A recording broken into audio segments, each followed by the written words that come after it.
Yeah, these are the right questions. Hey people, so today I'm here doing the mixed race girl tag. It's called the mixed girl tag, the mixed race tag, different types of things. You don't have to be a girl to do it, but if you are mixed race, then I would encourage you to do it because we have a lot of months for different ethnicities. And I feel like we should be able to celebrate people who can celebrate more than 1 month of that. I have the questions right here on my phone, so if you hear a video playing, that's the video on my phone going off. But other than that, without further ado, here are the questions. 1. What are you mixed with? Mostly, to say it shortly, I'm black, white, and Vietnamese. To say it in a much longer way, I am black and Scottish on my mom's side, and that's various things, different African things, different East Indies things, so lots of different things on that side. Also some Native American. Then on my dad's side, I am Vietnamese, and I am also Irish, French Canadian, and a little bit of Native American. Number 2, what ethnicity are you most often mistaken for? I am most often mistaken for probably Puerto Rican or Dominican. Those are the two that people are usually like, oh wow, you must be these two things. Oh my gosh, this is what you are. Oh, but I'm not either. I mean, I speak a little bit of Spanish, not enough to really do anything except for ask where the bathroom is and ask how to get places. English is my first language and I barely speak that, so yeah. I also get mistaken for Hawaiian, Samoan, and what else do I get mistaken for? What was the other thing? Oh, Mexican. Mexican's the other thing that I get mistaken for a lot. People will just start speaking Spanish to me in public. It's kind of weird. Number 3. Is your hair curly or straight? It's curly. Number 4. Was coming from different backgrounds challenging growing up? I really think so. I mean, my life was challenging growing up, but not because I came from different backgrounds. So my parents both had pretty similarly hard lives growing up, and I had a kind of hard life growing up. It got better towards like high school time to now. I would definitely say that coming from different backgrounds had nothing to do with that. My dad is very Western. He's 3rd generation Vietnamese. So, or no, he's 2nd gen and I'm 3rd. So my dad grew up very Western. It was probably a lot more difficult for my dad than it was for me growing up with 2 different backgrounds. Number 5. Which background do you embrace most? I don't think I embrace a background more than another. I mean, I guess I would say I embrace my dad's background more because I'm way more into geeky things and I'm a lot more like my dad. But I wouldn't say, oh, and I like a lot more Asian food. Not that my dad ate a lot of Asian food when he was younger, but I like Vietnamese food a lot. And yeah, that's just what I like. Like, even in my house, we don't really eat like soul food. We don't really eat soul food that often. We do like soul food. We do have it from time to time, but it's not like something that we eat every day. Nor do we eat anything that's like traditionally black most of the time. And my dad doesn't cook a lot of Vietnamese dishes. We actually usually eat Mexican dishes and Italian dishes. But I wouldn't say that I like lean more towards one ethnicity or the other. There's not anyone that I'm like, yeah, that's me. I kind of identify as all of them. Number 6. Have you ever been teased for... Number 6. Have you ever been teased for being different? I wouldn't say teased. I would say more harassed. I've had people spit on me. I had a kid call me the N-word in class. I've had kids call me several Asian racial slurs. I've also been called many Hispanic racial slurs. I've been punched in the back several times because I was a Christian. Most of the teasing that I got was for being a Christian, not for being different ethnicities. Any teasing that I did get for being different ethnicities could have been filed as harassment. So, yeah. Alright. Question number 7. Have you ever been ashamed of being multiracial? I've never really been ashamed of being multiracial.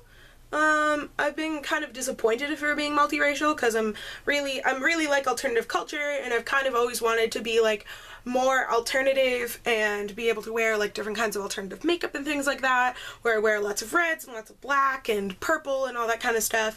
And while I love all that kind of stuff, and I'd love to like dye my hair and do whatever I want with it, so I feel a little bit limited because of who I am. I felt like that in the past, but at this point in my life, I'm pretty not upset about it at all. I'm of the ilk where it's like, if you want to pull it off, then you can. I used to not think that I could pull off big eyeliner or wear lots of dark eyeshadows or have colorful hair or try and do any like normal goth hairstyles or like scene hairstyles and stuff like that, because I was so scene. I was so scene in high school. But I think now I feel a lot less limited in what I want to do with my dressing and what I put in my hair, and I know my body a lot better and I'm a lot more comfortable with my body. So I think that has helped me. Number 8.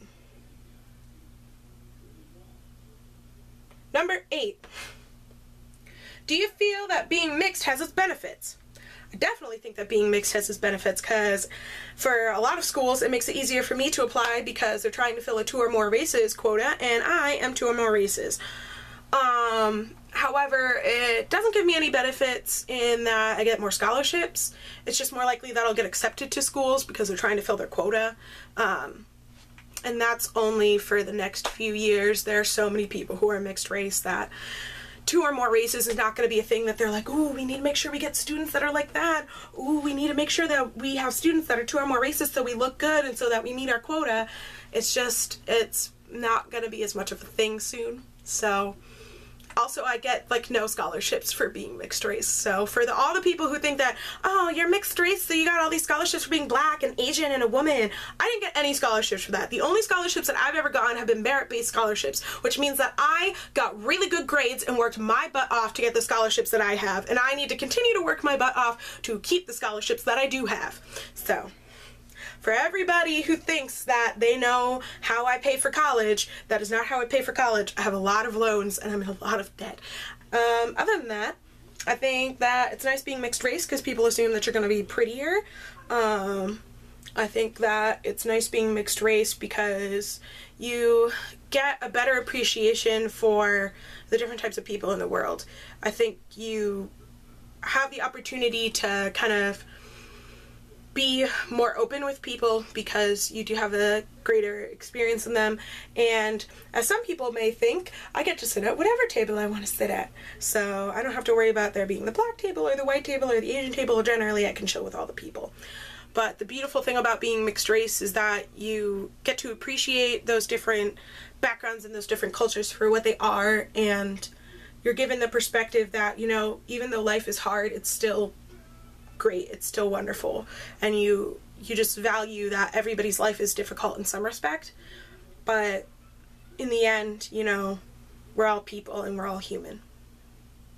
Also, it's a nice example of how the world is coming to move away from racism, because if 2 people can get married that look totally different and not be looked at weird on the street, which my parents do get weird looks on occasion, but not that much, it's always nice to see that people are accepting. So, finally, number 10.